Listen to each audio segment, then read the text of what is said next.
Welcome to ஒரு gem academy. இந்த video நம்ம என்ன பார்க்க போகிறோம்னா ஆக்சிடேஷன் நம்ம தான் பார்க்க போகிறோம். அதுக்கு முன்னே நம்ம அந்த டெஃபினேஷன் மட்டும் பார்த்துப்போம்.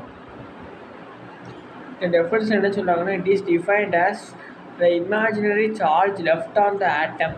இந்த இமேஜினரி சார்ஜ் வந்து இந்த ஆட்டத்துக்கு லெஃப்ட் சைடில் இருக்கும். when all other atoms of the compound have been removed in the usual oxidation state.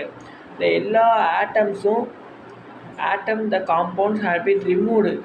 இந்த ஆட்டம் வந்து எல்லாமே ரிமூவ் பண்ணிடுவாங்க இந்த ஆக்சிடேஷன் ஸ்டேட்டில். இந்த compounds according the set of ரூல்ஸை பொறுத்து இந்த காம்பவுண்டில் இருக்க ஆட்டமெல்லாம் ரிமூவ் பண்ணிடுவாங்க. அதுதான் இந்த ஆக்சிடேஷன் நம்பரை சொல்கிறாங்க. அது ரூல்ஸ் ஃபார் ஆக்சிடேஷன் நம்பர் என்னது? The oxidation state of the free element. The oxidation ஸ்டேட்டில் ஃப்ரீ எலமெண்ட் வந்து 0. அது எக்ஸாம்பிள் வந்து இந்த ஹைட்ரஜன், குளோரின், சோடியம். ஸோ இதோட ஆக்சிடேஷன் நம்பர் தான் என்னது? 0. For mono atomic ion the oxidation state is equal to net charge. இந்த மோனோ ஆட்டோமிக் அயன் வந்து இந்த ஆக்சிடேஷன் ஸ்டேட் வந்து எதுக்கு ஈக்குவலாக இருக்கும்? நெட் சார்ஜுக்கு ஈக்குவலாக இருக்கும். அதோட எக்ஸாம்பிள் என்னது? ஆக்சிடேஷன் நம்பர் ஆஃப் சோடியம் வந்து எத்தனை?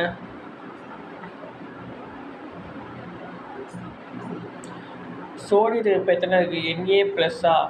இதுக்கு 1. குளோரினுக்கு இத்தனை -1. இதே என்ன சொல்லிட்டாங்க, புரிஞ்சா? அடுத்த பாயிண்ட் என்னது? The algebraic sum of the oxidation. The algebraic sum of oxidation என்ன சொல்கிறாங்கன்னா, அந்த ஆல் ஆட்டம்ஸ் இந்த மாலிகுல், எல்லா ஆட்டம்ஸ்லேயும் அந்த மாலிகுல் ப்ரெசண்ட்டாக இருக்கா, அது வந்து எதுக்கு ஈக்குவல்ட்டாக இருக்கும்? அது வந்து 0க்கு ஈக்குவல்ட்டாக இருக்கும் அப்படின்னு சொல்லியிருக்காங்களா? ஒயிலின் அயான்ஸ் இட் இஸ் இந்த அயான்ஸில் இருக்கும்போது அயான்ஸ் வந்து எதுக்கு ஈக்குவல்ட்டாக இருக்கும்? நெட் சார்ஜ் அந்த அயான்.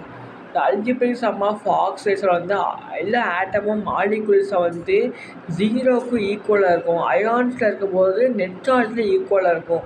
இது என்ன பாயிண்ட் சொல்கிறாங்க? இப்போ எக்ஸாம்பிள் H2SO4 இருக்குன்னா ஃபஸ்ட்டு ஹைட்ரஜன் இதில் இருக்குது 2, அடுத்து எஸ்ல என்ன ஒன்றுமே இல்லை, அது நம்ம அது எக்ஸ் எடுத்துக்கிறோம். புரியுதா? ஓவில் எத்தனை இருக்குது? 4 இருக்கா? × 4. எப்போயுமே இந்த ரூல்ஸை பொறுத்தவரை நம்ம -2 எடுக்கிறோம். அது ஆக்சிடேஷன் நம்பர் ரூல்ஸை பொறுத்தவரை +2 -2 எடுத்துக்கிறோம். புரியுதா? இப்போ வந்து அடுத்த ரூல்ஸ் என்ன சொல்கிறாங்கன்னா, ஃப்ளூரின் ஹேஸ் ஆக்சிடேஷன் ஸ்டேட்